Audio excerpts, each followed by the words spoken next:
নমস্কার, সোমা কুকিং ক্রিয়েশনে আপনাদের স্বাগত। আজকে আমি আরেকটা রেসিপি নিয়ে চলে এসেছি। আজকে আমি রান্না করব টক ঝাল মিষ্টি আমড়ার আচার। ভিডিওটা দেখতে থাকুন। এখানে আমি কচি আমড়া নিয়েছি। এই আমড়াগুলো 4 ফালি করে কেটে নিয়েছি। আমি কিন্তু এর খোসা ছাড়াইনি, কচি বলে।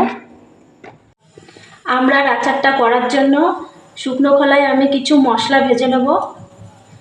4টা তেজপাতা দিলাম, কয়েকটা শুকনো লঙ্কা দেবো,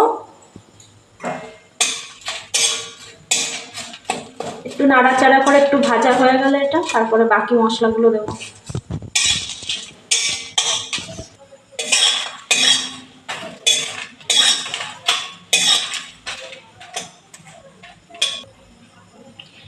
পরিমাণ মতো গোটা ধনে দেবো, মৌরি দেবো,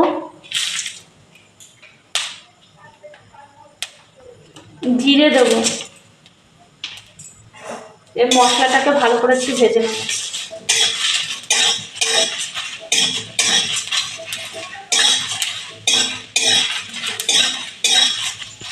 মশলাটা আমার ভাজা হয়ে গেছে। মশলাটা নামিয়ে গুঁড়ো করে নেব। আমড়ার আচারটা করার জন্য আমি কড়াইতে সর্ষের তেল দিয়েছি। সর্ষের তেল লাগবে।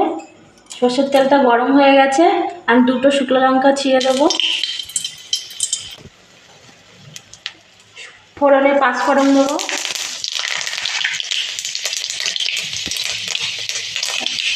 এবার আমড়াগুলো ঢেলে দেবো তেলে।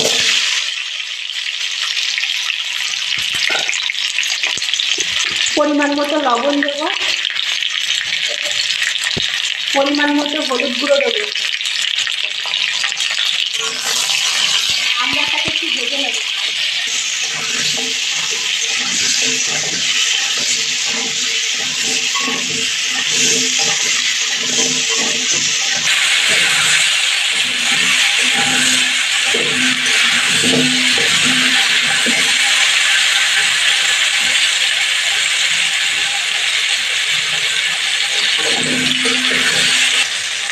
আমড়াটা আমার ভাজা হয়ে গেছে আর কালারটাও চেঞ্জ হয়ে গেছে, দেখুন।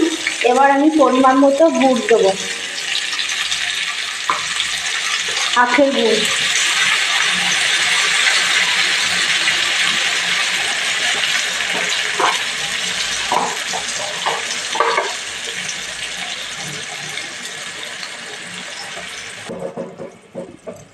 এবার গ্যাসের ফ্লেমটা জোরে দিয়ে গুড়ের মধ্যে একটা জাল দেবো।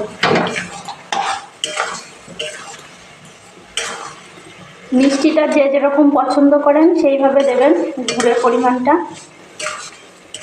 আমাদের মিষ্টি একটু বেশি খেতে পছন্দ করে, ওই জন্য গুড়টা আমি একটু বেশি দিয়েছি। মিষ্টি মিষ্টি পছন্দ করে।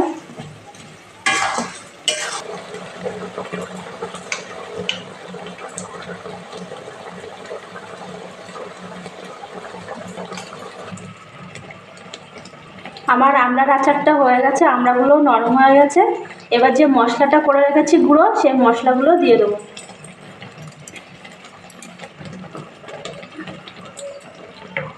এবার ভালো করে নাড়াচাড়া করে দেবো। মশলাটা ভালো করে আচারের সাথে মিশিয়ে নেবো। আর মশলাটা আমি কিন্তু বেশি গুঁড়ো করিনি, একটু দানা দানা আছে।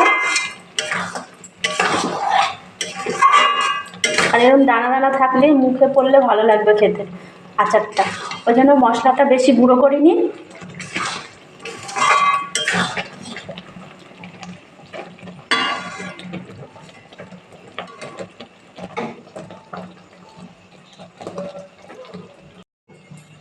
আমড়ার আচারটা আমার রান্না করা হয়ে গেছে। এবার আচারটা ঠান্ডা হয়ে গেলে একটা কাচের জারের মধ্যে আমি আচারটা রেখে দেবো। আচারটা ঠান্ডা করে আমি কাচের বয়ামে ভরে নিয়েছি। আর এইভাবে আচার বানিয়ে খেয়ে দেখবেন, ভীষণ ভালো লাগবে। আর আমি অল্প পরিমাণে করেছি, আমরা তো 4 জন মানুষ, সেই জন্য। আপনারা বেশি করে করবেন। আর ভালো লাগলে অবশ্যই পাশে থাকবেন।